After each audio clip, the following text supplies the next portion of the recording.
నమస్తే, welcome to debate time. నేను రాజశేఖర్. ప్రధానంగా చూసుకుంటే తెలంగాణ రాష్ట్ర రాజకీయాల్లో పూర్తి స్థాయిలో కాంగ్రెస్ ప్రభుత్వం అనుకున్నటువంటి లక్ష్యాలు చేరుకునే దిశగా వెళుతుందని ఒక ధీమాత ఉంది. ఈ నేపథ్యంలోనే విజయోత్సవ సభ నిర్వహించేందుకు బాబు జగ్జీవన్ రామ్ ఏదైతే జయంతి సంబంధించి ఫిబ్రవరి 5 నుంచి ప్రారంభం కాబోతున్నాయి. సో దీనికి సంబంధించి ప్రభుత్వం ప్రణాళికలు రచిస్తుంది. ఈ నేపథ్యంలోనే క్యాబినెట్ విస్తరణ జరుగుతున్నటువంటి పరిస్థితి కనిపిస్తూ ఉంది. సో ఎస్సీ రిజర్వేషన్ల అంశం కానీ, బీసీకి సంబంధించినటువంటి రిజర్వేషన్ల పెంపు కానీ చాలా కీలకంగా ఉన్నటువంటి పరిస్థితి కనిపిస్తూ ఉంది. సో ఈ నేపథ్యంలోనే మరికొన్ని అంశాలు కూడా కీలకంగా ఉన్నాయి. కాంగ్రెస్ పార్టీకి సంబంధించి స్టాండ్ తీసుకోబోతుంది. రాబోతున్నటువంటి స్థానిక సంస్థల ఎన్నికల లక్ష్యంగా కాంగ్రెస్ పార్టీ ముందుకు వెళుతున్నట్లు తెలుస్తుంది. సో దీనికి సంబంధించి మిగతా పార్టీలు ఏమంటున్నాయి, సో ఇదే అంశం మీద ఈరోజు మనం డిబేట్ పాయింట్లో చర్చిద్దాం.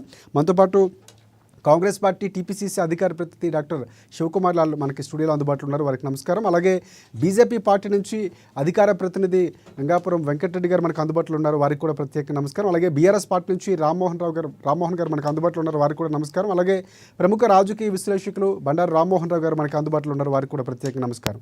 ముందుగా మనం స్టూడియో గెస్ట్తో స్టార్ట్ చేద్దాం. శివలాల్ గారు, ప్రధానంగా కాంగ్రెస్ పార్టీకి సంబంధించి 6 గ్యారెంటీల అంశం చాలా కీలకంగా, మొన్న అసెంబ్లీలో కూడా ఇదే అంశాన్ని హరీష్ రావు లాంటి నేతలు కూడా పదే ఏమిచ్చారు జాబ్ గ్యారెంటీలకు సంబంధించి, కానీ చాలా అంశాలు కీలకంగా మిమ్మల్ని ప్రశ్నించారు. కానీ విజయోత్సవ సభలు నిర్వహించేందుకు కాంగ్రెస్ పార్టీ సిద్ధమవుతుంది. సో ఈ నేపథ్యంలోనే చాలా అంశాలు కీలకంగా ఉన్నాయి. క్యాబినెట్ విస్తరణ జరుగుతున్నటువంటి పరిస్థితి కనిపిస్తుంది. సో ఏమంటారు మీరు ఫైనల్గా? ముందుగా ఏఎన్ఎన్ న్యూస్ ప్రేక్షకులకు, మీకు ప్యానెల్లోని వారికి నమస్కారం. అయితే ముందుగా ఏదైతే ఏప్రిల్ 5వ తారీఖు నుంచి కాంగ్రెస్ పార్టీ విజయోత్సవ సభ ఏదైతే ప్రారంభం చేస్తామంటున్నారో దానికి కాంగ్రెస్ పార్టీ శ్రేణులకు కానీ లేకపోతే రాష్ట్ర ప్రజలందరికీ కూడా శుభాకాంక్షలు తెలపడం జరుగుతుంది. ఎందుకంటే ఈ విజయోత్సవ సభ చేయడానికి ముఖ్య అంశం ఏంటంటే ఏదైతే ఎస్సీ క్లాసిఫికేషన్ చేయడం ఒకటి, తర్వాత చాలా సంవత్సరాల కింద నుంచి కూడా ఏదైతే బీసీ కులగణన అనే రకంగా ప్రజలు అడగడము, లేకపోతే వివిధ సంఘాలు కూడా దీన్ని అడగడంతో కాంగ్రెస్ పార్టీ అధికారంలో వచ్చిన తర్వాత ఈ ఎస్సీ క్లాసిఫికేషన్ కూడా ఏదైతే ఎంఆర్పిఎస్ ఉద్యమం 30 సంవత్సరాలు దాటిన సుదీర్ఘ పోరాటంలో అన్ని పార్టీలు గతంలో ఉన్నాయన్నీ కూడా లేకపోతే చేస్తామని చెప్పి చేయలేదు. ఈరోజు కాంగ్రెస్ పార్టీ ఏదైతే పార్లమెంట్ సుప్రీంకోర్టు ఏదైతే నిర్ణయం తీసుకుందో ఆ నిర్ణయంని కట్టుబడి ఉంటాము. అవసరమైతే ఆర్డినెన్స్ పెట్టైనా సరే తెలంగాణ రాష్ట్రం ముందు చేస్తుందని చెప్పి తెలంగాణ రాష్ట్ర ముఖ్యమంత్రి రేవంత్ రెడ్డి గారు చెప్పడము, మంత్రివర్గంలో నిర్ణయం తీసుకోవడము, ఇవన్నీ చకచకా జరిగిపోయినాయి. కాబట్టి ఖచ్చితంగా కాంగ్రెస్ పార్టీ ఏదైతే ఎస్సీ వర్గీకరణ చేయడము, తర్వాత బీసీ కులగణన ఒక డిసిషన్కి తీసుకొని ఈరోజు సెంట్రల్కి అప్పచెప్పడము, సో ఇదంతా కాంగ్రెస్ పార్టీ చేయడంతో ఈ ఏదైతే 5వ తారీఖున బాబు జగ్జీవన్ రామ్ గారి జయంతి సందర్భంగా ఆ కార్యక్రమం ఆ రోజు నుంచి స్టార్ట్ చేస్తారనేది ఇది ఒక ఇదైతే. రెండవది, కాంగ్రెస్ పార్టీ చాలా రోజుల సంది ఏదైతే మంత్రివర్గ విస్తరణ చేస్తామని చెప్పడం జరిగింది. రేపు రాబోయే ఉగాదిని పురస్కరించుకొని మంత్రులందరినీ కూడా ఫీల్ చేయడము, లేకపోతే కొత్త మంత్రుల ప్రమాణ స్వీకారం చేస్తున్నారు. ఎవరైతే కొత్త మంత్రులు ప్రమాణ స్వీకారం చేస్తున్నారో దాంట్లో అమీర్ అలీ ఖాన్ గారు ఏదైతే సియాసత్ పేపర్ ఎడిటర్ గారు ఓనర్ ఆయనకి, తర్వాత విజయశాంతి గారు, తర్వాత శ్రీహరి గారు మక్తల్ ఎమ్మెల్యే, తర్వాత కోమటిరెడ్డి రాజగోపాల్ రెడ్డి గారు, వివేక్ గారు, వీళ్ళందరికీ కూడా ముందుగా శుభాకాంక్షలు. అంటే కన్ఫర్మ్ చేసేస్తున్నారా శివలాల్ గారు మీరు? అంటే నాకున్న సమాచారం ప్రకారం ఇవి ఖచ్చితంగా వీళ్ళకి కన్ఫర్మ్ అయినట్టు నాకున్న సమాచారం. అందుకనే కంగ్రాచులేషన్ చెప్పడం ముందుగా. ఇక అది ఏదైతే బహిరంగంగా ఎప్పుడైతే అనౌన్స్ చేసేస్తారో అది ఫుల్ ఫ్లెడ్జ్గా ఉంటుంది అనేది ఆలోచన. అంటే ఒక రకంగా చెప్పాలంటే మీ నుంచే ముందు అది మనకి అనౌన్స్ అయినట్టుంది మన ఛానల్లోనే మొదటిగా. ఓకే, ఏమన్నా ఉండని మొత్తానికైతే రాష్ట్రాన్ని ఒక మంచి పరిపాలన చేయాలని రేపు రాబోయేలు కానీ ఉన్నవాళ్ళు కానీ ప్రజలకు ఇచ్చిన హామీలు పూర్తి చేయాలని కోరుకోవడం. ఏ ప్రభుత్వానికి ఖచ్చితంగా మంచి పాలన అందించాలనుకుంటుంది. కాకపోతే ఒకసారి అంచనాలు మెచ్చడంలో అటు ఇటు అవుతుంది. అది ప్రజా డెసిషన్, అది మనం చెప్పలేం. అంటే ప్రధానంగా ఒకటి అంటే చాలా విమర్శలు వస్తున్నాయి. ఇంతవరకు ఇచ్చినటువంటి 6 గ్యారంటీలోనే అమలు చేయనటువంటి ప్రభుత్వం విజయోత్సవ సభలు మొదట నిర్వహించినటువంటి మొన్న డిసెంబర్లో నిర్వహించినటువంటి సభలకే చాలా విమర్శలు వచ్చాయి. సో ఇప్పుడు మళ్ళీ నిర్వహించబోతున్నటువంటి విమర్శలు కూడా వస్తాయి. సో దీనికి సంబంధించి ఏ విధంగా చూస్తారు?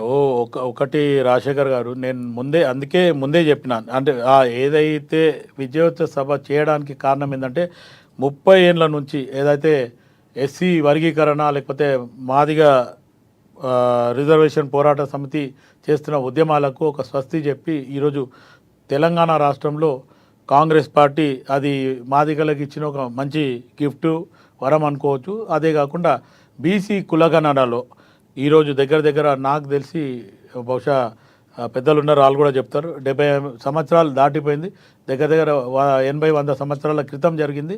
ఇప్పుడు ఆ దిశగా ఈరోజు కాంగ్రెస్ పార్టీ బీసీ కులగణన చేయడం కూడా అది కూడా ఒక రకంగా మంచి పరిణామం అన్న ఉద్దేశంతో ప్రజల నుంచి సంఘాల నుంచి ముందు ఆ ప్రతిపాదన వచ్చింది కాబట్టి ఈరోజు కాంగ్రెస్ పార్టీ ఒక నిర్ణయం తీసుకొని మన వైద్య ఆరోగ్య శాఖ మంత్రి శ్రీ దామోదర్ రాజనరసింహ గారు ఒక మీటింగ్లో కూడా చెప్పడం జరిగింది. ఆయన ఏదైతే ఎస్సీ క్లాసిఫికేషన్ది రైట్ మీరు అన్నట్లో అంటే ఒక విధానంతో ప్రభుత్వం వెళ్తుంది. ఒకసారి మనం బీఆర్ఎస్ పార్టీ అభిప్రాయం కూడా తెలుసుకుందాం. రామ్మోహన్ గారు నమస్తే అండి.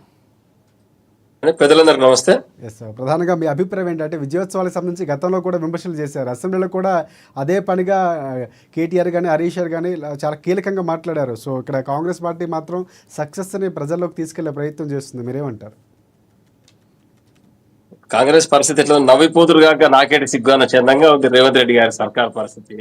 ఓకే, ఎట్లా చేస్తారు విజయోత్సవాలు? ఏం ముఖం పెట్టుకొని చేస్తారు? ప్రజలకు ఏం సమాధానం చెప్తారు? రైతులకు 2 లక్షల రుణమాఫీ చేస్తా ఈ రోజు వరకు చేయలేదు.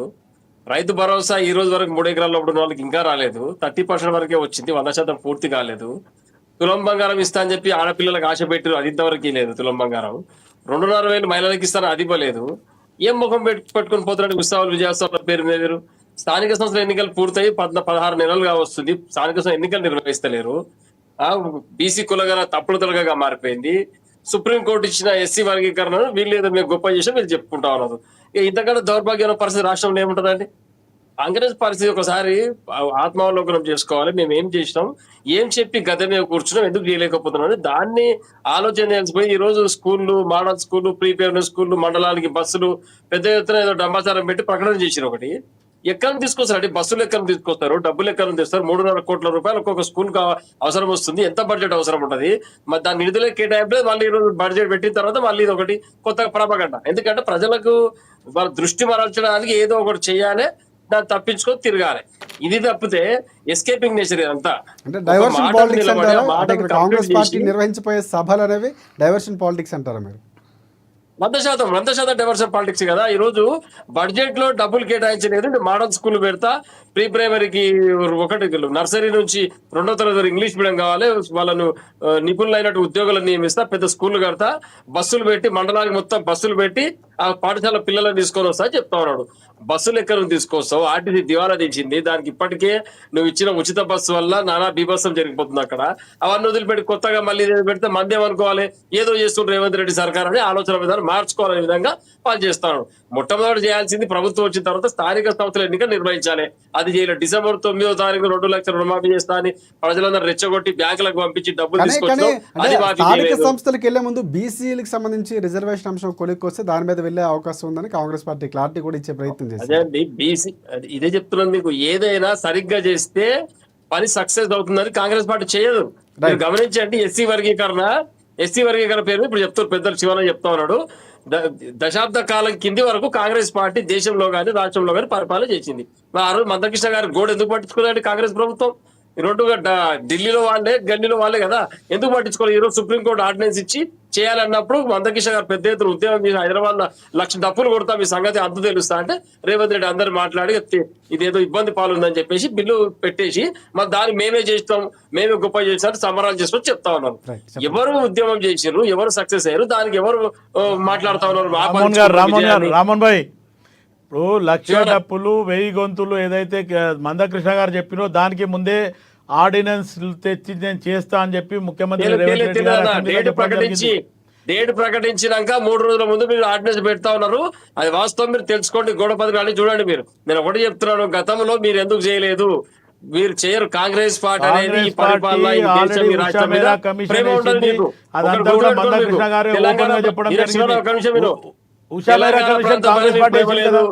భారతదేశం పైన ప్రేమ లేదు మీకు. అన్ని కళ్ళబొల్లి మాటలు, డైవర్షన్ పాలిటిక్స్, వ్యక్తిగత ఇమేజ్ కొరకు, వ్యక్తిగత డబ్బుల కొరకు, వ్యక్తిగత రైట్. ప్రతిష్ట కొరకు ప్రాకులాడుతూ తప్పితే ఈ రైట్, దేశం రైట్. కొరకు పనిచేయదు, రైట్, రైట్, రాష్ట్రం రామ్మోహన్ కొరకు గారు. పనిచేయదు. వాస్తవం ఇది. రైట్, ఒకసారి బీసీ కులగన్న BRS పేరు పార్టీకి వెళ్దాం. చేసే తప్పదు. వినండి ఒక నిమిషం. ఎస్ బీసీ కులగన్న కూడా ఫెయిల్ అయిపోయారు వీళ్ళు. వాళ్ళకి రావాల్సిన హక్కులు ఇస్తలేరు. దాంట్లో మళ్ళీ ఒక లింక్ పెట్టేసి ఎవరైనా కోర్టుకు పోతారు, ఇది ఆగిపోతుంది అని చెప్పేసి బట్టగాల్చి మీదేస్తారు ఉద్దేశంతో ఈ పని చేస్తా ఉన్నారు. మళ్ళీ ఎక్కడ లేదు, రాజ్యాంగంలో లేని హిందూ బీసీలు, ముస్లిం బీసీలు ఇంకో మాట తీసుకొచ్చారు. ఎవరు హర్షిస్తారండి ఇవన్నీ పనులు చేస్తే? ఎందుకు తప్పులు చేస్తారు? ఇట్లా రావాల్సిన మాటలు ఎవరు వాళ్ళకి న్యాయపరంగా దక్కించాలి కదా. అదొదిలిపెట్టి రైట్. దొంగ తిరుగుడు వాగ్దానం ఈ రోజు చేసి, కాంగ్రెస్ దొంగ తిరుగుడు పార్టీ జీవోలు స్థానిక తీసుకొస్తే సమస్యలో ఎవరో 42% కోర్టుకు ఇస్తాంటుంది. పోతారు. మీ అదే టీఆర్ఎస్ మాట డిఆర్ఎస్ వినండి. ఇస్తుందా? బీసీ 25,000 కోట్ల ఒక్క నిమిషం రూపాయలు శివన్న, ఒక్క నిమిషం 8 వినండి. నెలల్లో చేయడం జరిగింది. మీరు 10 సంవత్సరాలు అలా చేయలే. ఒక్క నిమిషం, అది ఒక్క చెప్పరా నిమిషం. రామ్మోహన్ భాయ్? లక్షన్నర కోట్లు అప్పు తీసుకొచ్చారు. లక్షన్నర కోట్లు అప్పు తీసుకొచ్చారు. రాష్ట్రాన్ని సర్వనాశనం చేస్తారు. అది పక్కకు పెట్టండి. మీరు ఫస్ట్ ఒకటి చెప్తున్నాను, మీరు వినండి. ఈ రోజు పరిపాలన రైట్, ఒకసారి అనేది బీజేపీ regular గా వర్షన్ కూడా జరిగే తెలుసుకుందాం. ప్రక్రియ. రామ్మోహన్ గారు చెప్పండి, త్వరగా చెప్తే బీజేపీ ఒక్క వర్షన్ నిమిషం, కూడా ఒక్క మనం నిమిషం. నేను తెలుసుకుందాం. కంప్లీట్ చేయండి. ఎస్ ఒక్క నిమిషం కంప్లీట్ చేయండి. పరిపాలన అనేది రెగ్యులర్ జరిగే ప్రక్రియ. పార్టీలు వస్తుంటాయి, పోతుంటాయి. మీరు మళ్ళీ గతంలో చెప్తారు ఏంటంటే మీకు అధికారం ఇచ్చి చేయమని. టీఆర్ఎస్ సర్కార్ చేయలేదు, టీఆర్ఎస్ సర్కార్ చేయలేదని మాట్లాడతారు. మీరు చేయండి, ఏం చేశారు కరెక్ట్ చేయమని చెప్తా ఉన్నాం మేము. మీరు చేసే పని సరైన విధానం చేయండి. Right, BC right. గులగన వాళ్ళకి రావాల్సిన వాటా వాళ్ళకి ఇవ్వండి. Right right right yes sir, మీరు చెప్పాల్సిన వర్షన్ అయిపోయింది కదా. ఎస్ మన బీజేపీ అంతే సార్, అయిపోయింది. ఎస్ వెంకటరెడ్డి గారు చెప్పండి, మీరు చెప్పండి. ప్రధానంగా కాంగ్రెస్ పార్టీకి సంబంధించి టీఆర్ఎస్ పార్టీ వర్షన్ వినిపించింది. అంటే బీఆర్ఎస్ పార్టీకి సంబంధించి పదే పదే మాపై ఆరోపణలు చేయకండి, మీరు చేసి చూపించండి అంటున్నారు. మీరేమంటారు? అంటే సక్సెస్ వేడుకలకు సంబంధించి ట్రాఫిక్ డైవర్షన్ ఏదో మా ట్రాఫిక్ డైవర్ట్ చేసినట్టుగా ట్రాఫిక్ డైవర్షన్ చేస్తున్నారు అంటున్నారు. మీరేమంటారు? ఇప్పుడు లైవ్ లో ఉన్నటువంటి పెద్దలు రామ్మోహన్ గారితో సహా అందరికీ నమస్తే. ఎస్ నమస్తే అండి. ఇప్పుడు 16 నెలల తర్వాత విజయోత్సవ సభలు అని పెట్టినారు. విజయోత్సవ సభలు, దాని పేరు మార్చుకుంటే బాగుంటుంది. పాలకుల విజయోత్సవ సభలు అని పెట్టుకుంటే మంత్రులు, కార్పొరేషన్ చైర్మన్లు బాగా అన్ని రకాలుగా ప్రభుత్వం నుంచి ఏం పని చేయకుండానే ఇక కార్పొరేషన్ చైర్మన్లు ఏం చేస్తున్నారో, ఒక్క కార్పొరేషన్ చైర్మన్కి ఎంత బడ్జెట్ ఇచ్చిందో చెప్పమనండి. ఇచ్చినారు కదా, 50-60 కార్పొరేషన్లు ఉన్నాయి కదా, అవి ఏం చేస్తున్నాయో చెప్పమనండి. వాడికి బడ్జెట్, విధులు, ఏమైనా నిధులు ఇచ్చినారా? ఏమీ లేదు, ఆ డబ్బులే లేవు. రెండవది ఏంటంటే, వాళ్ళు విజయోత్సవ సభలు పెట్టుకోవడానికి ముందు వాళ్ళ యొక్క మేనిఫెస్టో ఏందో 42 పేజీల మేనిఫెస్టో నా దగ్గర ఉంది. 37 అంశాల గురించి చెప్పారు వాళ్ళు. 42 పేజీలు, 37 అంశాలు. అందులో 6 గ్యారంటీలు, 6 గ్యారంటీల్లో 13 ఉప అంశాలు. ఆ తర్వాత 400 చిల్లర లెక్క పెడితే హామీలు ఇచ్చినారు. ఇది వాళ్ళ యొక్క మేనిఫెస్టో.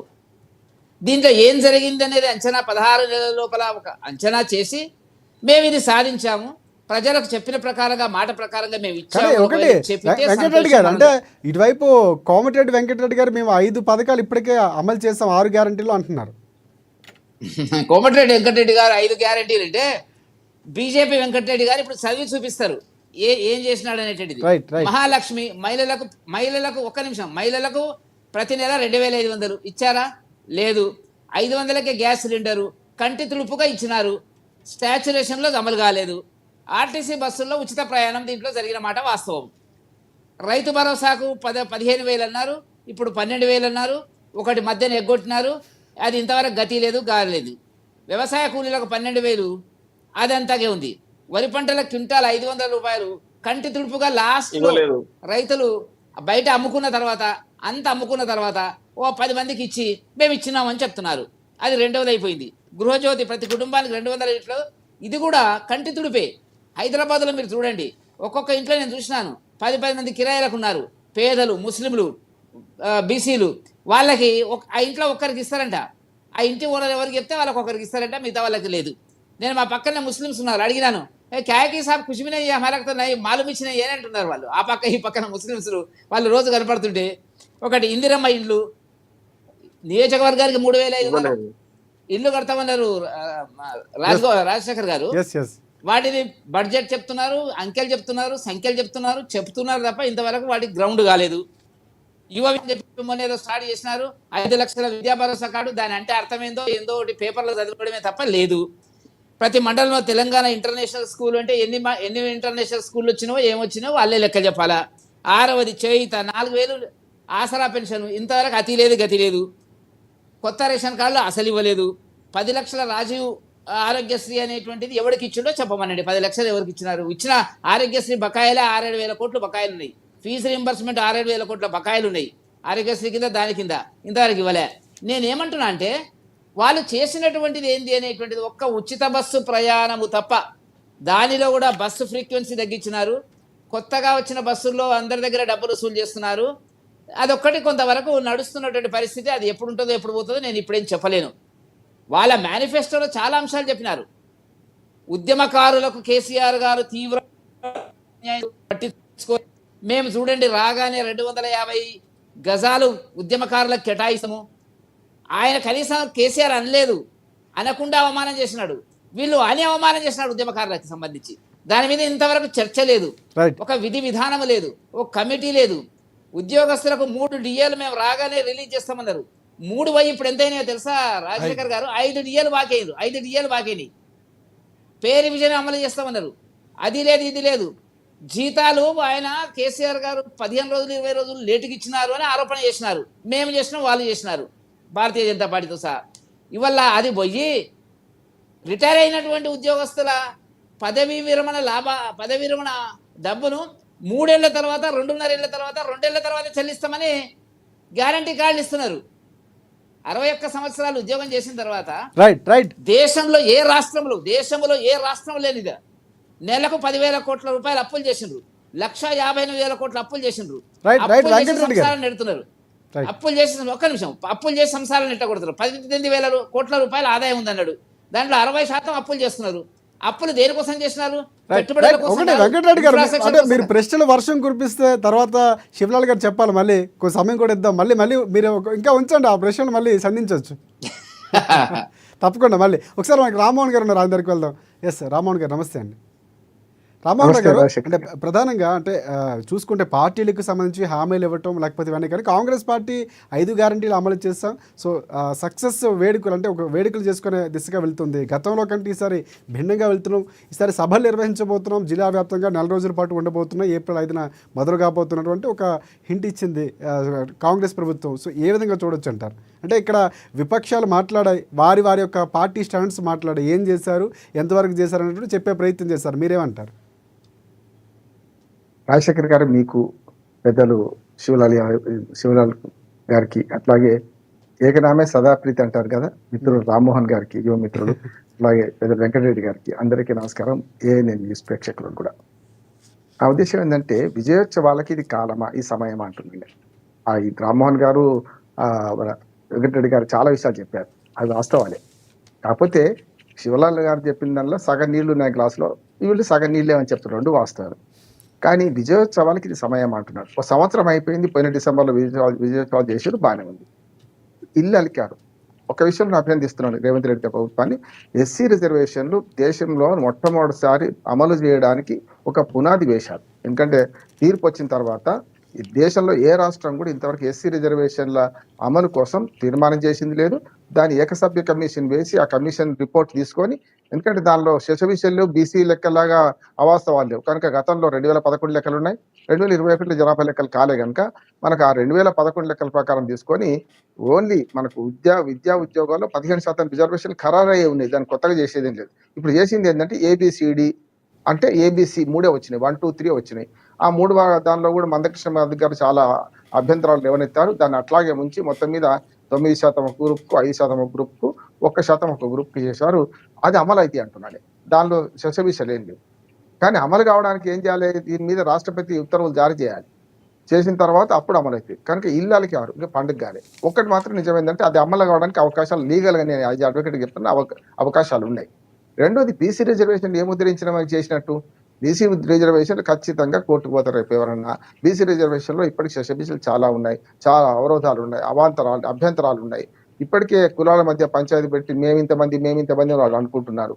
కనుక బీసీ రిజర్వేషన్లలో మొత్తం కాంగ్రెస్ పార్టీ తన మేనిఫెస్టోలో 3 డిక్లరేషన్ చేసింది. ఒకటేమో రైతు డిక్లరేషన్ వరంగల్, దానిలో 3 అంశాలు చెప్తాను. అన్ని అమలు చేసామని బుల్డౌజ్ చేస్తే లాభం లేదు. ఒకటి ఏంటంటే ఆనాడు రైతు కూలీలకు 12,000 ఇస్తాను, దాని సంగతి లేదు కదా, ఎక్కడ లేదు కదా. అట్లాగే రైతు భరోసా 15 అన్నారు, 12 అంటే ఎప్పుడైతే పంచపాండవులు మంచం కోళ్ళ వాళ్ళు అన్నట్టు అది ఏదైతే రైతు రుణమాఫీ అట్లాగే ఉన్నది. ఎక్కడి 40,000 కోట్లు, 39,000 కోట్లు, ఎక్కడి 31,000, ఎక్కడి 26,000 కోట్లు, ఎక్కడి 21,000 కోట్లు. పంచపాండవులు ఎంతమంది అంటే మంచం కోళ్ళ వాళ్ళు 3 2 కొట్టేసినట్టున్నది. అది పూర్తి కాలే.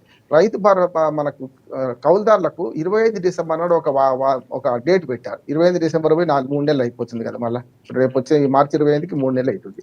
దాని గురించి పట్టింపు లేదు కదా. కనుక రైతు భరోసాలో రాహుల్ గాంధీ గారు ఇచ్చిన హామీల్లో ఒక రైతు రుణమాఫీ కొంతవరకు నెరవేరింది. అది సగమే. మనకు ఇదైతే ఒక వాయిదా ఎగ్గొట్టారు. ఇప్పటికే నాకు కూడా 4 ఎకరాల ఆసామినే నాకు కూడా పడ్డాయి. చాలా కోతలు బిగించి 20,000 15,000 వేసినట్టు. సమస్య అది కాదు. అది 3 ఎకరాలు దాటిన వాళ్ళకి ఇప్పుడు అంటే ఇంకా చాలా ఉన్నది పరిస్థితి. మూడోది ఏంటంటే మనకు ప్రియాంక గాంధీ గారు సరూర్ నగర సభలో హామీ ఇచ్చారు. నిరుద్యోగులకు 4,000 వృత్తి ఇస్తా అన్నారు. మరి దాని సంగతి మరి గ్యారెంటీలు అదొకటి కదా. అందరూ 3 అంటే తల్లి, కొడుకు, బిడ్డ 3 ప్లస్ మల్లికార్జున ఖర్గే గారు వారేం జాతీయ పార్టీ అధ్యక్షుడు. ఈ 3 సంతకాలు పెట్టారు హామీలు ఇచ్చేటప్పుడు గ్యారెంటీ అని చెప్పి. దాని సంగతి మనకు రైతు మన నిరుద్యోగ సంగతి పోయింది కదా. మూడోది బీసీ రిజర్వేషన్. అది ఇక్కడికే వస్తున్నాడు. ఎందుకు సంబరాలు జరుపుకుంటున్నాను అని చెప్పారు కనుక బీసీ రిజర్వేషన్, బీసీ డిక్లరేషన్ మనకు కామారెడ్డి సభ జరిగింది. బీసీ డిక్లరేషన్ 42% చట్టబద్ధత కల్పిస్తామన్నారు. ఇప్పుడు చట్టబద్ధత కాదు, ఇది కాదంటున్నాడు. ఎందుకు కాదంటున్నాడంటే 42% మళ్ళీ చివరికి ఏమన్నారు, మేము ఇస్తాం కాంగ్రెస్ పార్టీ తరఫున, మీరు ఇస్తారు బాగానే ఉంది. మరి బీఆర్ఎస్ బీజేపీ ఇయ్యదు, లేకపోతే అక్కడ రెడ్డనో లేకుంటే ఇతర అగ్రవర్ణాలను పెడతారనుకోండి, అక్కడ లీగల్ గా సాధ్యం కాదు కదా. బీసీలకు ఇవ్వడానికి అవసరం లేదు కదా. మీరు ఇచ్చినంత మాత్రాన, పార్టీ పరంగా ఇచ్చినంత మాత్రాన అవతల వాళ్ళు సన్యాసుల మఠం కాదు, లేకుంటే అది కాదు. కనుక దానివల్ల రిజర్వేషన్ అమలు కానట్టే అయింది కదా. అందుకని బీసీ రిజర్వేషన్ లో చిక్కులు తొలగించి నేనేమంటున్నాను, విజయోత్సవ సభలు చేసుకోండి. ఎప్పుడు చేసుకోవాలంటే ఈ 2 బిల్లులు ఆమోదం పొంది, కేంద్రంలో ఆమోదం పొంది 50% రిజర్వేషన్ దాటి కూడా ఇవ్వడానికి 9వ షెడ్యూల్ పెట్టి అప్పుడు మీరు విజయోత్సవాలు చేసుకుంటే బాగుంటది. ఇళ్ళకగానే పండుగ చేసుకుందామంటే ఎట్లా ఉందంటే ఆ తరణికెళ్ళ భార్య సినిమాలో మా చెల్లికి మళ్ళీ పెళ్లి అంటాడు ఎత్తిప్రాస కలవడానికి. ఇన్నిసార్లు విజయోత్సవాలు ఎందుకు? ఇప్పుడు అయిపోయిన తర్వాత చేసుకోండి. ఎవరైతే అంటున్నారు ప్రతి సంవత్సరం చేసుకోండి. ఇక మంత్రివర్గ విస్తరణ అంటారా, అది మీ అంతర్గత వ్యవహారం. 10 మందితో నడుపుకుంటారా, 12 మంది 18 మంది నడుపుకుంటారా, మీ ఇష్టం. అది ఎవరికి వస్తే ఏం సంగతి అయితే నేను కూడా ఇప్పుడు ఏమంటున్నానంటే ఒక మాట చెప్తున్నాను. నాకు ఆయన రాజగోపాల్ రెడ్డి శత్రువు కాదు, కానీ ఎవరైతే పార్టీకి ద్రోహం చేసి బయటకు పోయి మళ్ళీ పార్టీలోకి వచ్చిన వాళ్ళకి పదవులు ఇస్తే, ఇప్పటికే రెడ్లకు పదవులు ఎక్కువనే స్పష్టంగా అంటున్నాను నేను. ఆ మాట అంటున్నాను, రెడ్లకు వ్యతిరేకం కూడా కాదు నేను. కానీ పదవులు ఎక్కువ ఇప్పటికే మంత్రివర్గంలో అంటున్నారు. మిగతా వర్గాలకు ఎక్కడ? ముస్లింలకు కూడా ఒక మంత్రి పదవి ఇవ్వాలన్నది మంచిది. అది సియాసత్ ఎడిటర్కి ఇస్తారా, లేకుంటే మనకు దానే గుడి ఇవ్వచ్చు, అంటే సభ్యుడు కాని వాళ్ళకు కూడా ఇవ్వచ్చు. మరి షబ్బీర్ అలీ గారికి ఇస్తారా, అది వేరు. సమస్య ఏంటంటే అంతర్గత వ్యవహారం, దాంది కాదు. అంతిమంగా ఒక మాట చెప్తాను, ఇప్పుడు కాంగ్రెస్ పార్టీ విజయోత్సవాలు జరుపుకునే సమయం కాదు. చాలా హామీలు నెరవేరలేదు, అట్లాగే అరకొర హామీలు అట్లాగే ఉన్నాయి. ఇప్పుడు విజయోత్సవాలు చేసుకోవడం వల్ల ఒక రకంగా చెప్పండి పలచన అయిపోతారు ప్రజల్లో కూడా. పెద్దగా ఇప్పుడు ఎందుకు చేసుకుంటున్నారో సమస్య వస్తుంది కనుక దీన్ని వాయిదా వేసుకుని ఎట్లా వాయిదా వేయరు. ఇవాళ ప్రకటనలు చూస్తే అన్ని అమలైనాయి అని చెప్తున్నారు. అన్ని అమలు కాలేదు, కొన్ని అమలైనాయి, అవి కూడా అరకొర అయినాయి. చాలా హామీలు అట్లా మిగిలిపోయినాయి కనుక విజయోత్సవాల మీద మరొకసారి కాంగ్రెస్ పార్టీ బదనామం అయ్యే అవకాశం ఉంది. ప్రతిపక్షాలు ఇద్దరు మాట్లాడి దాంతో ఏకీవిస్తూ అంశాలు జోలి పోతారండి. అవన్నీ కూడా వాస్తవం అంటున్నాను. కాంగ్రెస్ పార్టీ మీద వెంకటరెడ్డి గారు అయితే చెప్పే ప్రయత్నం చేశారు, చెప్పారు కదా సార్. అంతకన్నా నేను కొత్తగా చెప్తే లాభం. విజయోత్సవానికి ఇది సమయం కాదు, ఇళ్ళకి అగానే పండుగ చేసుకోవడం కరెక్ట్ కాదు అంటున్నారు. రైట్ శివలాల్ గారు, చాలా ఒక రకమైనటువంటి అటాకింగ్ మీకు ఇప్పుడు ఇవ్వాల్సిన అవసరం లేదు. ఎందుకంటే చాలా క్లియర్ కట్గా అంటే ఇచ్చినటువంటి హామీల్లో ఎక్కడ అమలు చేయలేదు, అందులో అరకొర చేస్తున్నారు. చేసిన హామీల్లో కూడా పూర్తి స్థాయిలో అవ్వలేదు. ఒకటి ఏమంటే గతంలో నేను ఇంతకుముందు రామోహన్ వైకి కూడా అదే చెప్పిన, మీరు 10 సంవత్సరాలలో చేయండి. ఈరోజు కాంగ్రెస్ పార్టీ 8 నెలలల్లా 25,000 కోట్ల రూపాయలు రైతు రుణమాఫీ చేయడం జరిగింది. గతంలో 22 తర్వాత మళ్ళీ 3 మొత్తం 25 కోట్ల 25,000 కోట్ల రూపాయలు. 18 ప్లస్ 3 అదే ఓకే. అయితే 21 అదే అయితే ఇప్పుడు ఆల్మోస్ట్ ఆల్ అది క్లియర్ అయింది అనేది ఆల్రెడీ గవర్నమెంట్ దగ్గర లిస్ట్ ఉంది. మీరు ఎవరైనా అడిగితే ఆ లిస్టు ఆన్లైన్లో కూడా పెట్టిండ్రు, వస్తుంది. రెండోది ఇప్పుడు 42% కాంగ్రెస్ పార్టీ తరఫుకని ఖచ్చితంగా మేము ఇస్తాము, మిగతా పార్టీలు ఇస్తారా అనేది ముఖ్యమంత్రి రేవంత్ రెడ్డి గారు అన్నారు. ఇప్పుడు మన రామ్మోహన్ గారు చెప్పింది వాస్తవం అది. రెండోది గ్యాస్ 500కే గ్యాస్ మటుకు బిలో పవర్టీ లైన్ ఎవరు ఉన్నారో వాళ్ళకు వచ్చింది. ఎవరికన్నా వెంకటరెడ్డి గారు కానీ మీ పక్కన ముస్లిం అంటే వాళ్ళు 3 అంతస్తుల బిల్డింగ్ కట్టి 10 మందికి కిరాయికి ఇచ్చి అందరికి ఇవ్వమంటే కిరాయి- ఎవరికైనా ఇస్తారు కిరాయి వెంకటరెడ్డి గారు? కూడా ఒక్కసారి అట్లా పది- ఆలోచించండి. ఒక్క నిమిషం. ఆ ఇంట్లో ఆ షరీఫ్ అని ఇంటి ఓనరు మా పక్కిల్లే. దాంట్లో ఒక 10 కుటుంబాలు ఉంటాయి రెంట్కు. అందరూ మామూలుగా పనిచేసుకునే ముస్లింలే. నేను వాళ్ళు పోతుంటే వస్తుంటే అడుగుతుంటారు, క్యాకీ సాబ్ కుష్మినే అమల పాస్తుంటారు వాళ్ళు. అయితే వెంకటరెడ్డి గారు నేను అదే క్లారిఫికేషన్ ఇస్తాను. మీరు ఆల్రెడీ మీరు అడిగిన దానికి వాస్తవం. బిలో పవర్టీ లైన్ అనేది కాంగ్రెస్ పార్టీ ఒక చెప్పింది. ఒక్క ఇంటి మీద ఎంతమందికి ఇవ్వమంటారు చెప్పండి? We're taking only 1 single house ఇలా. నెంబర్. ఒక ఏ, హౌస్ below- నెంబర్ మీద below poverty అంటే line 10 ఎవరు మంది తెలంగాణలో 100 మంది ఉంటే 100 మందికి ఇవ్వమంటారా? ఆవిడ మనుషులకి ఇవ్వాలి, అదే బిలో పవర్టీ ఇళ్ళ కాదు, తెలంగాణలో మనుషులకి మీరు ఇవ్వాలి, చెప్పినట్టుగా. మనుషులకి ఇవ్వాలి. ఇప్పుడు రామోహన్ భాయ్ ఇప్పుడు వెంకటరెడ్డి గారు చెప్పిన మాట ఆలోచిస్తే ఒక బిల్డింగ్ కట్టి 10 పోర్షన్లు ఇచ్చిండు ఆయన. ఆ 10 పోర్షన్లలో కూడా ఇవ్వమంటున్నారు. అది వేరే వేరే ఇంటి నెంబర్, అది మనుషులకు- ఒకటే ఇంటి నెంబర్ కదా. ఒక్క ఇంటి నంబర్ కి ఒక్క కనెక్షన్ ఇస్తాము. అట్లుంటదా? 2000 యూనిట్లు కానీ కుటుంబాలకి గ్యాస్ కానీ. కాబట్టి కిరాయిదారులు ఉంటారు, కుటుంబానికి ఇవ్వాలన్నా, కుటుంబానికి ఇవ్వాలి, ఇల్లు కాదు కుటుంబానికి. కుటుంబానికి ఇవ్వాలి. అంటే ఇప్పుడు కుటుంబానికి ఇవ్వాలి. కిరాయిదారు ఉంటాడు ఆయన, మరి ఇవ్వాలి కదా. 200 యూనిట్ చెప్పారు కదా. రామోహన్ భాయ్ నేను ఏమంటున్నా అంటే బిలో పవర్టీ లైన్కి కాంగ్రెస్ పార్టీ చేయడానికి సిద్ధంగా ఉంది. నేను కాదంటలే. ఏదైతే 500 గ్యాసు, తర్వాత ఈ 200 యూనిట్ కరెంటు, సో ఇది ఒక ఇంటి నెంబర్కి ఒకటి ఇస్తారు కానీ ఒక ఇంటి నెంబర్ మీద మొత్తానికి ఎట్లయిపోయింది తెలుసా? కొన్ని ఫ్యామిలీల ఇదే విషయము ఎలక్షన్ పోకముందుకు చెప్పాలి. ఇదే విషయం చెప్పాలా? గెలిచిన తర్వాత చెప్పాలా? గద మీద కూర్చున్నాక ఇటువంటి సాగులు ఇప్పుడు పెట్టొద్దు. బిలో పవర్టీ లైన్ అన్నారు, బీపీఓలో వాళ్ళకి ఇస్తామని చెప్పిండ్రు. దాని తర్వాత ఒక ఇంటి మీద ఒక్కరికి, కానీ మొత్తానికి వాడు 10 అంతస్తులు కట్టుకొని 10 ఫ్యామిలీలు ఉంటే 10 మందికి ఇవ్వమని చెప్పి ఒకటే ఇంటి నెంబర్ మీద అంటే ఒక్కసారి ఆలోచించండి మీరు కూడా. ఇప్పుడు గతంలో కాదు సార్, గతంలో ఏ ప్రభుత్వం అయినా ఒక మాట సార్, ఇప్పుడు సబ్ మీటర్స్ ఉన్నాయి సార్, ఎవరి మీటర్ వాళ్ళకు ఉంది కదా. నేను ఏమంటున్నాను, ఇంటి నెంబర్ ఒకటే కావచ్చు, కరెంట్ మీటర్లు వేరు వేరు ఉన్నప్పుడు ఇవ్వనా ఇవ్వద్దా, అది ఒకటి ఆలోచన చేయండి. మీటర్లు వేరే ఉన్నాయి, అంతే. వాళ్ళకి తెల్ల రేషన్ కార్డు ఉండాలి. మీరు అంటే కరెక్ట్, వాళ్ళకి తెల్ల రేషన్ కార్డు ఉంటేనే ఒకటి ఇవ్వండి. కానీ ఒకటి ఇక్కడ రామ్మోహన్ రావు గారు, నాదొక ప్రశ్న. రేషన్ కార్డులు ఉన్న వాళ్ళందరూ కూడా నిజంగా బిలో పవర్టీ లైన్ కంటే కింద ఉన్నారంటే అది కూడా లేదు. కొంతమంది ఉన్న వాళ్ళు కూడా రేషన్ కార్డులు కలిగి ఉన్నారు. అది లేదు సార్, 97 లక్షల రేషన్ కార్డులు ఉన్నాయి సార్. అయ్యా సుమారు 1 కోటి రేషన్ కార్డులు ఉన్నాయి సార్. 1 కోటి కుటుంబాలు పేదగా ఉన్నాయి, అది వేరే. దానిలో పోతే చర్చపోతే సగం రేషన్ కార్డులు తీసేయాలి, సగం పోతాయి. ఉన్నోళ్ళకి ఆ ప్రక్షాళన చేసినా కూడా కొంతవరకు మనకి ఉపశమనం ప్రభుత్వం పరంగా ఉండేది. ఎస్ రాజశేఖర్ గారు, ప్రభుత్వాలు తీసేయి సార్, రేషన్ కార్డు తీసేయి, కొత్త ఇస్తాయి ఇంకా. ఎస్ ఎస్ వెంకటరెడ్డి గారు చెప్పండి మీరు చెప్పండి. రామ్మోహన్ గారు అన్నట్టుగా మా పక్క ఇంట్లో అది 3 అంతస్తుల భవనము, ఓనర్ కట్టిండు, కిరాయిలకు ఇచ్చిన మాట వాస్తవం. షరీఫ్ ఓనర్ పేరు షరీఫ్, అవునా? దాంట్లో ఒక 10 నుంచి 15 కుటుంబాలు ఉంటాయి, అద్దెకుంటారు. ఏదో ఆ పని ఈ పని చేసుకుంటారండి వాళ్ళు. ఏం పెద్ద డబ్బులు ఉన్నోళ్ళు కాదు, కార్లు ఉన్నోళ్ళు కాదు, కథలు ఉన్నోళ్ళు కాదు, మోటార్ సైకిల్ ఉన్నోళ్ళు కాదు. కరెంటు మీటర్లు అన్నీ సపరేట్ పెట్టిండు. వాళ్ళందరికీ కార్డులు కూడా సపరేట్ ఉన్నాయి, ఆహార భద్రతా కార్డు. ఆ ఇంటికి ఒకటే ఇస్తామని ఎట్టంటారండి? వాళ్ళ కుటుంబం కాదా? కాంగ్రెస్ ప్రభుత్వం మెల్లగా చేసుకునే ప్రయత్నం చేస్తుంది. ఇంకోటి ముఖ్యమంత్రి గారు ప్రధానంగా వెంకటరెడ్డి గారు అంటే గత ప్రభుత్వం 10 ఏళ్లలో 100 ఏళ్ల విధ్వంసం చేసింది, అప్పులు తీర్చడానికి ఇబ్బంది అవుతుందని మా బాహాటంగానే ముఖ్యమంత్రి గారు చెప్తున్నారు.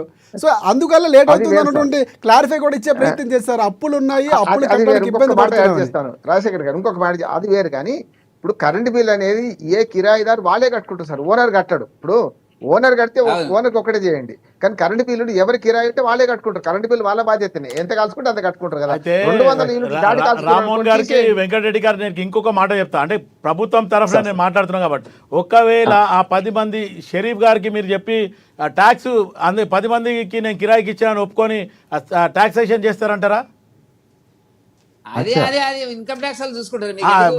మళ్ళీ ఇక్కడికి వచ్చారా? ఇది అంటే నేను మున్సిపల్ ట్యాక్స్ గురించి మాట్లాడుతున్నా. ఎందుకంటే టాక్సేషన్కి వచ్చే వారికి మేము మైనారిటీ, మాకు ఏమి లేదు అంటారు. మరి ఇక్కడికి వచ్చే వారికి 10 మందికి కిరాయికి ఇచ్చిందంటే మరి మున్సిపల్ ట్యాక్స్ కూడా అట్లా కట్టాలి కదా. అక్కడ వద్దంటారు. నేను వెంకటరెడ్డి గారు ఇప్పుడు ప్రభుత్వం మాదైనా మీదైనా ఇది ప్రజల మీద కూడా భారం పడుతుందనే నేను మాట్లాడుతున్నా. నాకు వాళ్ళంటే వ్యతిరేకం కాదు, లేకపోతే ఇంకొకరికి ఏదో నేను సానుభూతి అని కాదు. అంటే నేనేమన్నా రూల్ అన్నప్పుడు ఆ రూల్ ఫ్రేమ్. ఇప్పుడు నేను రీసెంట్లీ ఒక్క నిమిషం చెప్పండి చెప్పండి. మున్సిపల్ ట్యాక్స్ ఎవరు బిల్డింగ్ మెజర్మెంట్ ప్రకారం బాగా మున్సిపల్ వసూలు చేస్తారు, దాంట్లో ఎలాంటి డౌట్ లేదు. ఇక్కడ చేయాల్సింది ఏంటంటే కాంగ్రెస్ పార్టీ ఈ సాకులు మొత్తం ఎలక్షన్ల ముందు విడిమర్చి చెప్పి మేము ఇట్లా కిరాయి ఉన్న వాళ్ళకి ఇవ్వము, ఓనర్షిప్ ఉన్న వాళ్ళకి ఇవ్వము, బిలో పవర్టీ ఉన్న మాత్రం ఇస్తాం, రేషన్ కార్డు ఉంటేనే ఇస్తాం, బస్సులు ముంగల ఆర్డినరీ బస్సులు పేరు చెప్పి డిలక్స్ బస్సులకు ఆర్డినరీ రంగు రుద్దేసి, లేకపోతే ఆర్డినరీ బస్సులకు డిలక్స్ రంగు రుద్ది బస్సులు మహిళలు ఎక్కలేకపోవడం, ఇవన్నీ చెప్పే బదులు మాకు చేతనవుతలేదు, గడిచిన 16 నెలలుగా ఇదే మాట చెప్తారు మీరు. పోయిన గవర్నమెంట్ అప్పులు చేసింది, పోయిన గవర్నమెంట్ అప్పు, ఇంకా మీకు 5 ఏళ్ల కాలం పూర్తవుతా కూడా ఈ మాట మారటట్లేరు మీరు. ఎన్నడూ మీరు స్వయం ప్రతిపత్తిగా మీరు పనిచేయగలుగుతారు. కాంగ్రెస్ పార్టీ ముఖ్యమంత్రి అయినా మేమైనా చెప్పేది వాస్తవం కాదా? ఈ రోజు కేసీఆర్ కాంగ్రెస్ పార్టీ తెలంగాణ ఇచ్చినప్పుడు మిగులు బడ్జెట్ రాష్ట్రం ఇచ్చింది. ఈ రోజు 7,000 కోట్ల రూపాయల అప్పులు ఎందుకు చేసిండు కేసీఆర్ అని చెప్పాలా? ఈ రోజు తెలంగాణ వస్తే అంధకారం అయిపోతుంది, తెలంగాణ లేకపోతే ఒక బ్యూటీ పార్లర్ పెట్టుకున్నామే, ఈ రోజు డాలర్స్ ఎట్లా, బుర్జ్ ఖలీఫాలో ఎట్లా, కరెంటు వినండి, విద్యుత్ పైన కిరణ్ కుమార్ రెడ్డి గారు అసెంబ్లీ సాక్షిగా తెలంగాణ వస్తే అంధకారం అయిపోతుంది, తెలంగాణకు 1 రూపాయి అని సవాల్ చేస్తే ముఖ్యమంత్రిగా పనిచేసినటువంటి కేసీఆర్ గారు 8 నెలల నాణ్యమైన కరెంటు తీసుకొచ్చి కొత్త విద్యుత్ లైన్ ఇచ్చి రిపోర్ట్ చేయండి బయటికి. ఎన్ని లైన్లు 8 నెలల్లో పూర్తి చేసి డబ్బులు వేలాది కోట్ల రూపాయల లైన్లకు వెచ్చించి నాణ్యమైన కరెంటు రైతులకు అందించి ఇలా తెలంగాణ సస్యశామనం చేస్తే తెలంగాణ అన్యాయం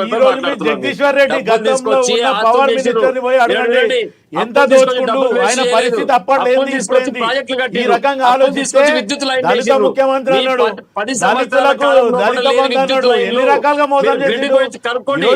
కాంగ్రెస్ పార్టీ దాన్ని 7,000 కోట్ల రూపాయల అప్పులు ఎట్లా చేసిండ్రు? ఎవరు వాళ్ళ తెలంగాణ వల్ల ఎవరు లాభపడ్డారు? ఇప్పుడు ఈ రోజు వెంకటరెడ్డి గారు కానీ, రామ్మోహన్ గారు కానీ, ఉద్యమంలో మనం ఈ దోచుకున్నది ఎవరు, దోచుకోపోయిన దొంగలు ఎవరు? ఒక్కసారి ఆలోచించండి మీరు. ఇప్పుడు ఈ రోజు ఇంత కష్టపడి మాట్లాడుతున్నారు, మీకు కనీసం ఒక నామినేటెడ్ పదవి ఈ రోజు 100,000 కోట్ల రూపాయలు చరిత్ర చూస్తే తెలిసిపోతుంది. ఇవాళ తెలంగాణ ప్రాంతం ఎంత అన్యాయం చేసింది కాంగ్రెస్ పార్టీ అనేది పెద్దలకు తెలుసు. అక్కడ వెంకరెడ్డి గారికి, పెద్దలకు రామ్మోహన్ గారికి తెలుసు. వినని వాళ్ళు చెప్తారు, చరిత్రకారులు, ఉద్యోగం చాలా సంవత్సరాలు సీనియర్ పెద్ద మనుషులు కాబట్టి తెలంగాణ ఏం జరిగిందో వాళ్ళకి తెలుస్తుంది విషయం.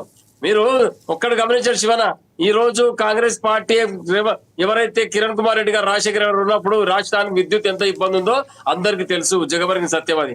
ఈ 10 సంవత్సరాల్లో విద్యుత్ ఎంత అద్భుతంగా పనిచేసిందో అందరికి తెలుసు. మళ్ళీ 14 నెలల కాలంగా ఏం జరుగుతుందో అందరికి తెలుసు. మనం ఇక్కడ రాజకీయ ఆరోపణలుగా చేసేది వాస్తవాలు మాట్లాడుకుందాం. ఎక్కడో పొరపాటు జరుగుండొచ్చు గత ప్రభుత్వంలో, కానీ రైతులకు అద్భుతమైన న్యాయం జరిగింది. ఒడ్లు పడితే కొనే దిక్కులేదు. మీరు గుర్తుపెట్టుకోండి, ఒడ్లు పండిస్తే అత్యధికంగా దిగుబడి వస్తే కేంద్ర ప్రభుత్వం కొనుగోలు చేయలేకపోయింది. అంత అద్భుతంగా అభివృద్ధి చేస్తే మీరు పని చేయడానికి చేతగాక మధ్యలో కూడా చందంగా ఉంది మీ పరిస్థితి. కాబట్టి కాంగ్రెస్ పార్టీ సంబరాలు గిమ్మరాలు బంద్ చేసి ఏదైతే రైతులకు ఇప్పుడు వెంకరెడ్డి గారు తీసుకొచ్చారు 400 పైసలు హామీలు ఇచ్చి ప్రజలు మభ్యపెట్టి ఏం చేయదలుచుకున్నారా మీరు? ఇవన్నీ పూర్తి చేయండి ఫస్ట్. 260,000 మహిళలకు ఇస్తాను ఇవ్వండి. రైట్ రామ్మోహన్ గారు, రైట్. ఇప్పుడు ముఖ్యమంత్రి గారు ఓపెన్ గా చెప్పడం జరిగింది. ఇప్పుడు ఉగాది నుండి సన్న బియ్యం ఇవ్వడం జరుగుతుంది, రేషన్ కార్డులు ఇవ్వడం జరుగుతుంది. ఆల్రెడీ డిక్లేర్ అయిపోయింది. ఏదైతే సన్న బియ్యం ఇస్తామని చెప్పి కూడా ఉగాది నుంచి ఇస్తామని ఓపెన్గా చెప్పడం జరిగింది. ఇప్పుడు మీరు అన్నట్టు తులం బంగారము 2,500 రూపాయలు. గతంలో ఏదైతే రైతు భరోసా ఇస్తుండో అది ఆల్రెడీ అందరికీ టైంలో సకాలంలో పడుతుంది. వారు ఎంప్లాయీస్కి 1వ తారీఖు నుంచే జీతాలు పడుతున్నాయి. గతంలో 30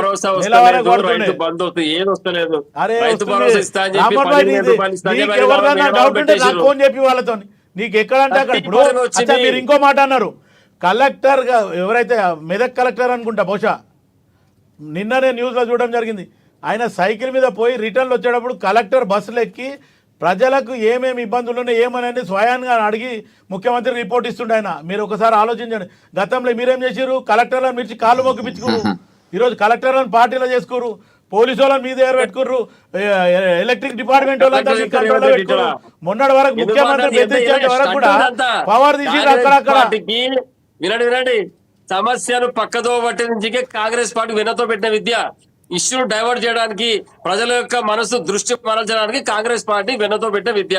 కుట్రలు కుతంత్రాలు స్మగ్లింగ్ గ్యాంగ్ వార్లు అంతా మన రైట్ చరిత్ర రైట్ కాంగ్రెస్ రైట్ పార్టీది ఇవాళ. రామ్మోహన్ గారు ఇవాళ అంటే కాంగ్రెస్ గతంలో పార్టీ చెప్తారు కదా, ఏ ప్రభుత్వంలో ఉన్నా జరుగుతుంటా మీకు జరిగినటువంటి స్కామ్లు జరిగాయి. సో ఇవి ఒకసారి మనం మరొకసారి మాట్లాడే ప్రయత్నం చేద్దాం. ఎస్ రామ్మోహన్ రావు గారు మీరు చెప్పండి. ప్రధానంగా అంటే విమర్శలు ఒక రకంగా అయితే కాంగ్రెస్ ప్రభుత్వం సంబంధించి అంటే ప్రతి మండలానికి 3 పబ్లిక్ హై స్కూళ్ళు పెట్టబోతున్నాం, ఇంటర్ నుంచి అంటే ఇంటర్ వరకు నర్సరీ నుంచి ఇలాంటి ఒక కూడా కొత్తగా తీసుకొచ్చే ప్రయత్నం చేస్తుంది. సో ఇవన్నీ కూడా మాకు కలిసి వస్తాయని చెప్తున్న పరిస్థితి. ప్రకటనలు అన్ని ఇవన్నీ. అంటే పిల్ల గుట్టక ముందే పుల్ల గుట్టినట్టున్నది. ఏమంటున్నారంటే గతంలో బీఆర్ఎస్ ప్రభుత్వం కూడా ఏమన్నదంటే హైదరాబాద్ కు 4 వైపులా ఆసుపత్రులు కట్టినంత పని చేసినాం అన్నది. కట్టినరా? హైదరాబాద్ లో అల్వాల అంటే కరీంనగర్ వైపు ఒకటి, అటు ఎల్బీ నగర్ వైపు ఒకటి, ఇటు శేలింగంపల్లి వైపు ఒకటి, ఓల్డ్ సిటీ వైపు ఒకటి 4 కడతామన్నారు కదా. సెక్రటరీ కూలగొట్టినప్పుడు మన అందరూ అడుగుతుంటే కానీ ఏవి మా మాటలే మిగిలిపోయినాయి కదా. నేనేమంటున్నానంటే ఇది అంతే అంటున్నాను. మోడల్ స్కూల్స్ వల్ల ఏమవుతుందంటే ఉన్న స్కూల్స్ నాశనం అయిపోతాయి. నేను స్పష్టంగా చెప్పాను. గతంలో నవోదయ స్కూల్స్ వచ్చినప్పుడు అది ఒక్కటి బాగుపడి మిగతా అని బాగాలేకుండా లాభం లేదు కదా. ఇవాళ రెసిడెన్షియల్ స్కూల్స్ వచ్చినాక రాజశేఖర్ గారు నేను అసర్ అని ASER annual status of education report 20 ఏళ్ళుగా చేస్తున్నాం. ప్రభుత్వ స్కూళ్ళు మొత్తం నాశనం అయిపోయినాయి. ప్రైమరీ స్కూల్స్ అయితే హై స్కూల్ బాగున్నాయి, ప్రైమరీ స్కూల్స్ పోయినాయి. దానికి కారణం ఏంటంటే మీకు రెసిడెన్షియల్ స్కూల్స్ వచ్చినాక ఎవరిగా చేర్పిస్తారు? భోజనం పెట్టి బట్టలు ఇచ్చి అక్కడనే ఉంచే పరిస్థితి వచ్చినాక మెల్లమెల్లగా ఈ స్కూల్స్ బంద్ చేద్దామా? ఇప్పుడు ఇవాళ చర్చ జరిగింది. 1360 స్కూళ్ళు బంద్ అయితే 79 స్కూళ్ళు తెరిచారు కదా.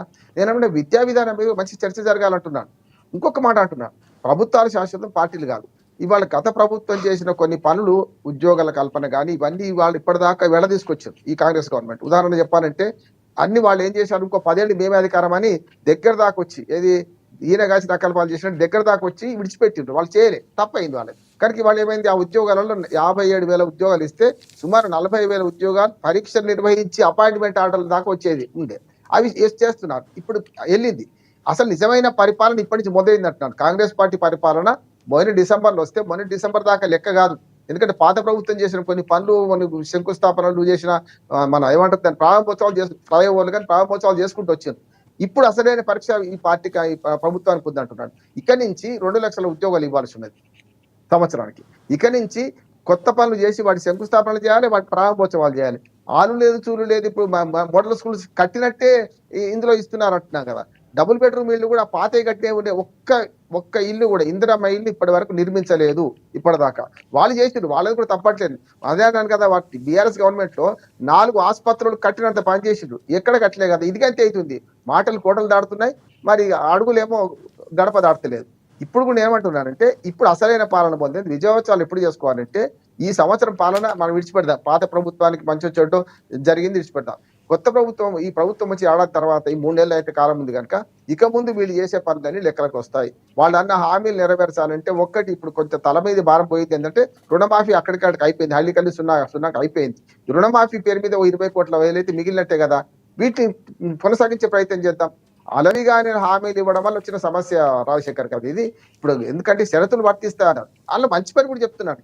500 రూపాయల ఏది సన్నబడ్డకి ఇవ్వడం అనేది దానివల్ల నేను ఒక చిన్న ఒకటి అంటే రామ్మోహన్ గారు ఇక్కడ కాంగ్రెస్ ప్రభుత్వాన్ని కాదు, ఓవరాల్ గా దేశం మొత్తం చూసుకుంటే బీజేపీ కూడా అదే బాట పడుతున్నటువంటి పరిస్థితి. ఢిల్లీలో మనం ఉచితాలు ఇవ్వాల్సినటువంటి పరిస్థితి వచ్చింది. సో ఇది కూడా దీని నుంచి కూడా రాజకీయ పార్టీలు బయటపడాలి. ఎందుకంటే ఇది ఇవ్వకపోతే జనాలు ఓట్లేరేమో, అధికారంలోకి రామన్నటువంటి ఒక భావంతో ఖచ్చితంగా ఇవ్వాల్సినటువంటి పరిస్థితి వస్తుంది. తర్వాత చూస్తే అప్పుడు తిప్పలు పడుతున్నారు. సో ఇది కూడా కొంతవరకు కారణం అవుతుంది పూర్తిగా. ఇప్పుడు రేవడీలకు వ్యతిరేకమని మోడీ గారు అంటారు, కానీ ఢిల్లీలో రేవడీలు ఇస్తారు. చూసినాం కదా. కాంగ్రెస్ పార్టీ స్వయాన జాతీయ అధ్యక్షుడు ఖర్గే గారి మహారాష్ట్ర ఎన్నికల సందర్భాల మీరు కనుక హామీలు ఇచ్చేటప్పుడు మీరు రాష్ట్ర బడ్జెట్ అంచనా వేసుకోండి, అవుతాయా కావో చూడండి, ఇవ్వద్దన్నారు. ఇద్దరు మహానాయకులు ఇద్దరు ఆ పని చెప్పి, కానీ రాష్ట్రాలు చేస్తుంటే ఊరుకుంటున్నారు. వాళ్ళే వచ్చి ప్రచారం చేస్తున్నారు. మళ్ళీ ఖర్గే గారు కానీ మోడీ గారు కానీ ఇద్దరు అంటే రాజకీయాల్లో కూడా మార్పులు వచ్చాయి. రాజకీయాల్లో కూడా మార్పులు వచ్చాయి, సమయానికి తగ్గట్టు మారుతున్నారు. కానీ అది మంచి మార్పు కాదు. అంటే ఒక్క మాట చెప్తాను, అయిపోయింది. సన్నబడ్లకు 500 రూపాయలు ఇస్తామన్నారు కదా, అది మంచిది అంటున్నాను నేను. ఇవాళ మేము బియ్యం బస్తా అడిగితే, మా రైస్ మిల్లు అడిగితే దొడ్డు బొట్లు మా పని మనుషులకు ప్రతి సంవత్సరం బస్తా బియ్యం ఇస్తాం, దొడ్డు బియ్యం ఇవ్వనండి అంటే దొడ్డు బియ్యం లేవు సార్ అండి. ఎందుకంటే ఎవరు పండిస్తున్నారు సార్, అయిపోయింది.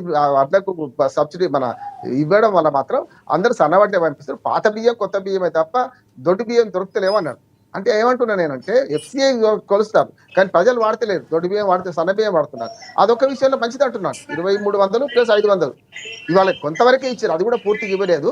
కానీ కొంతవరకు ఇచ్చినా అది మాత్రం సన్న బియ్యం రేపు రేషన్ షాపులు ఇవ్వడానికి మంచి కారణమైంది అంటున్నాను. నేను మంచి చెడ్డ అంత నష్టం ఉంది అంటున్నాను. రైట్ కనుక ఏదైనా సరే ఇప్పుడు విజయోత్సవాల కాలం కాదు, మీరు ఇప్పటి నుంచి పాలన మొదలుపెట్టండి, మీరు ఇచ్చిన హామీలు నెరవేర్చి వచ్చే సంవత్సరం చేసుకుంటే బాగుంటుందని నా సూచన. రైట్ రామ్మోహన్ గారు మీరేమంటారు? బీఆర్ఎస్ పార్టీకి సంబంధించి అయిపోయింది, ఇప్పుడు జరుగుతున్నటువంటి దానికి ఏమైనా ప్రభుత్వానికి సలహాలు ఇస్తారా? ఇప్పుడు చేయవలసినటువంటి ఏవైతే సక్సెస్కి సంబంధించినటువంటి వేడుకల నేపథ్యంలో మీరేమంటారు? ఫైనల్ కంక్లూడ్ చేయండి. ఫస్ట్ కాంగ్రెస్ పార్టీ చెప్పిన పనులు పూర్తి చేయడంలో ప్రయత్నం చేయాలి. ఈ విజయోత్సవ సభలు ఎందుకు పెడతారని మొన్న సంవత్సరం పూర్తి పెట్టుకున్నారు, మళ్ళీ అప్పుడే 4 నెలలకి విజయోత్సవ సభ అనేది ఏం పెద్దగా వీళ్ళు ఉద్ధరించిన రాష్ట్రాన్ని అప్పులు కుప్పలు చేసి పెట్టారు. ఇంకోటి మేనేజ్మెంట్ తెలవడం లేదు, అంతర్గత కుమ్ములాటలు, రామ్మోహన్ గారు సలహాలు ఇవ్వాల్సినటువంటి పెద్ద మనిషి బయటికి రావట్లేదని కూడా విమర్శిస్తున్నారు. ఒకసారి కేసీఆర్ కూడా చెప్తే బాగుంటుందని మాకు కూడా సలహా. అసెంబ్లీ నోటుకు వచ్చినట్టు అడ్డగోలుగా మాట్లాడితే ఎవరు కూడా రెస్పాండ్ కాదు. రేవంత్ రెడ్డి గారి మాటలు తెలంగాణ గతంలో ముఖ్యమంత్రి ఎంత జీతం తీసుకుంటే ఒకసారి అద్భుతంగా పరిపాలన వినండి శివన, రేవంత్ రెడ్డి గారు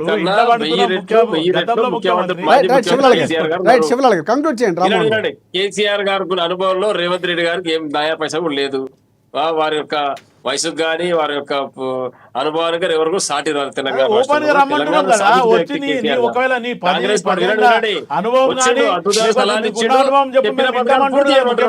సలహా ఏమంటారన్నా వినండి, సలహా ఒకటే, తెలంగాణకు సంబంధించిన బడుగు బలైన వర్గాలకు న్యాయం చేయమని చెప్తున్నాడు.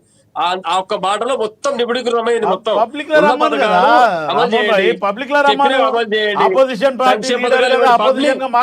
పబ్లిక్ లకు రావాలా వద్దా అనేది పబ్లిక్ చెప్తారు. అదే చెప్తున్నాను.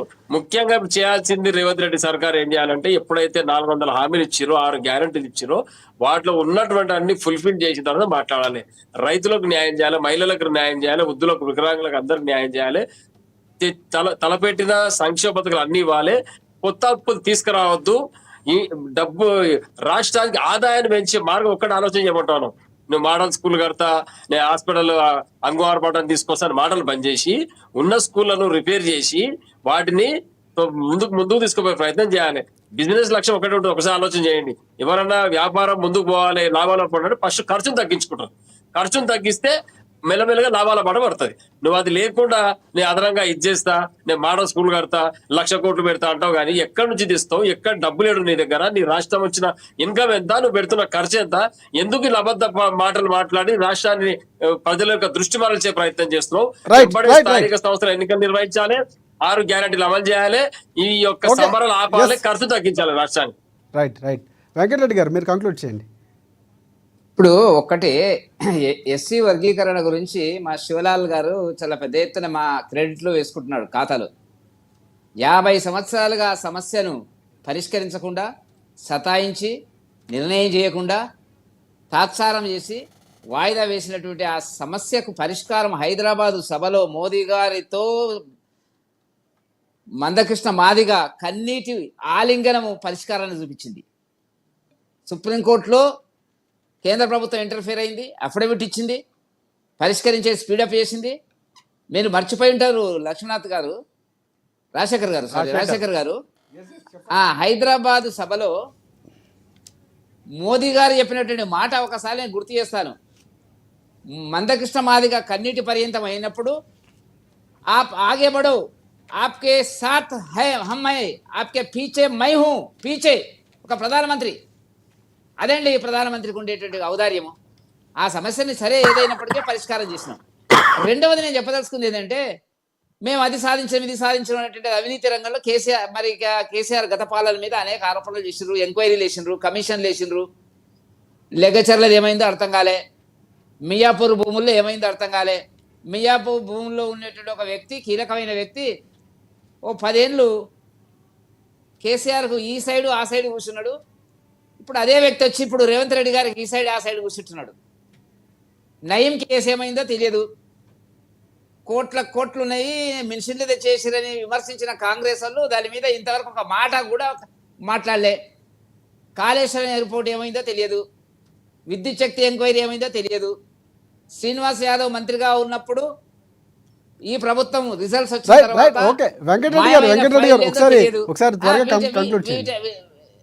వీటన్నిటి మీద ప్రభుత్వ విధానం ఏందో ఇంతవరకు అర్థం కాలే. 16 మాసాలు అయిపోయింది. ఇంకొక 16 మాసాలు అయితే ఎన్నికల వేడి పుడుతుంది. 16, 32 3 ఏళ్ళకి వస్తుంది. నేనేం చెప్పదలుచుకున్నా అంటే కేసీఆర్ పాలన ఏ రకంగా ఉన్నదో అలవిగానే హామీలు ఇవ్వడము, అమలు చేయకపోవడము, ప్రజాస్వామ్య హక్కుల మీద ఆయన చేసినటువంటి ధ్వంసం ఇప్పుడు కూడా వీళ్ళు కూడా అదే పద్ధతిలో స్లోగా ప్రారంభించినారు. ఎట్లా నడుస్తుందో చూస్తున్నారు. బెదిరిస్తున్నారు. ఉస్మానియా యూనివర్సిటీలో ధర్నాలు చేయొద్దన్నారు. ఆయన చేసింది అదే, మీరు చేసింది అదే. అప్పుల విషయంలోకి వచ్చేటప్పటికి ఆయన కంటే అధికంగా అప్పులు చేసినారు మీరు. 1 సంవత్సర కాలంలో 1,58,000 కోట్లు కేసీఆర్ ఏనంత అప్పులు చేసి ఏమాట కామాట చెప్పాలంటే రేపు ఎటు తీసుకుపోతారో తెలియదు. భూములు అమ్ముతున్నారు. ఆయన భూములు అమ్మిరు అన్నారు, మీరు అమ్ముతున్నారు భూములు. భూముల ధరలు కూడా పెరుగుతాయని చెప్పారు. పెరుగుతాయి. కాబట్టి మీకు కేసీఆర్ పాలనకి ఏం తేడా ఉందో చెప్పండి. 2 పార్టీలు చెప్పవలసినటువంటి అవసరం ఉంది. ఇది నాకు ఉండేటువంటి ఒక అభిప్రాయం. రైట్ శివలాల్ గారు కంక్లూడ్ చేయండి. ఇప్పుడు వెంకటరెడ్డి గారు కేసీఆర్ పాలనకి లేకపోతే కాంగ్రెస్ పాలనకి చాలా వ్యత్యాసం ఉంది. అది మీకు కూడా తెలుసు. గతంలో ఎక్కడ పడితే అక్కడ అణచివేత చేయడం జరిగింది. అసలు ఎవరిని పట్టించుకోకుండా పోయిండు. ఈరోజు కాంగ్రెస్ పార్టీ మంత్రులు ఎవరి కాళ్ళకు ఫ్రీడమ్ ఉంది, రివ్యూ మీటింగ్లు చేసుకుంటుండ్రు. ఏ ఇబ్బంది ఉన్నా దాని మీద చర్చ ఉంది. ఇప్పుడు మనలాంటి వాళ్ళు ఎవరన్నా లైవ్లో మాట్లాడిన దాని మీద కూడా వాళ్ళు విశ్లేషణ చేసి ఏమైనా సర్దుబాటు చేయడానికి చూస్తుండ్రు. ఇంకోటి మీరు అడిగిన దాంట్లో ఏదైతే ఈ కంప్లైంట్స్ అన్నీ ఉండేవో చట్టం దానిపైన చేసుకుంటూ పోతుంది. కాళేశ్వరం మీద ఇంకా కూడా ఎంక్వైరీలు అవి సెంట్రల్ కేర్ కూడా వచ్చిపోతున్నారు. అది మీకు కూడా తెలుసు. ఈరోజు ఇక్కడ రేవంత్ రెడ్డి చేస్తే డైరెక్ట్ కక్ష సాధింపు చేస్తుండని అంటున్నానే డైరెక్ట్ సెంట్రల్కి అప్పచెప్పడం జరిగింది. సెంట్రల్కే ఏదైతే ఆ డ్యామ్ అథారిటీ ఎవరైతే వస్తుండో వాళ్ళు రీసెంట్లీ కూడా వచ్చిపోయినారు. ఈ రకంగా జరుగుతుంది. ఇంకోటి పోలీస్ ఫీడ్బ్యాక్ తీసుకుంటే కూడా ఈరోజు గత పాలన కంటే ఈరోజు 80% ఆఫ్ పోలీస్ పనితీరు బాగుంది అనేది ఫీడ్బ్యాక్లో ప్రజలు ఇచ్చిన తీర్పే. ఇంకోటి సర్వేలు రైతులకే అప్పచెప్తున్నాము. ఎవరైనా వాళ్ళ భూమి సర్వే చేయించుకోవడానికి ప్రజలకే దాని బాధ్యత ఉంటుంది అనే రకంగా కూడా ఓపెన్ డిక్లరేషన్ చేయడం జరిగింది. ఈరోజు ఒక మాట శివలాలన ఒక మాట ఒకటి వెంకటరెడ్డి గారు మరో డిబేట్ కండక్ట్ చేసుకోండి. సమయం మనకు అయిపోయింది. ఒకటే మాట చెప్పండి. నేను ఇవాళ మా మహేశ్వరం తహసీల్ ఆఫీస్ పోయినా. ఇప్పుడు భూమి అమ్మాలంటే కొనాలంటే చుట్టూ ఉన్నటువంటి వాళ్ళ యొక్క సర్వే జరగాలంట. భూభారత్ అమల్లోకి వస్తే అప్పుడు మనం మాట్లాడదాం మళ్ళీ. అదే అది జరగదు. రిజిస్ట్రేషన్ కాదు. ఎస్ అప్పుడే మళ్ళీ మాట్లాడదాం వెంకటరెడ్డి గారు. రైట్. థ్యాంక్ యూ శివలాల్ గారు, మీకు కూడా ప్రత్యేకంగా ధన్యవాదాలు. అండ్ రామ్మోహన్ రావు గారికి మీకు కూడా ప్రత్యేకంగా ధన్యవాదాలు. రామ్మోహన్ గారు మీకు కూడా ధన్యవాదాలు. అలాగే ప్రధానంగా మనకి వెంకటరెడ్డి గారు చాలా ఈరోజు ప్రశ్నలు సంధించారు. వెంకటరెడ్డి గారు కూడా ప్రత్యేకంగా ధన్యవాదాలు. ఇది ఇవాళ డిబేట్ పాయింట్. ప్రధానంగా కాంగ్రెస్ పార్టీకి సంబంధించి సక్సెస్ వేడుకలు ఏదైతే చేయబోతుందో విజయోత్సవ సభలకు సంబంధించి చాలా కీలకంగా విపక్షాలు ఎదుర్కొంటున్నాయి. ప్రశ్నల వర్షం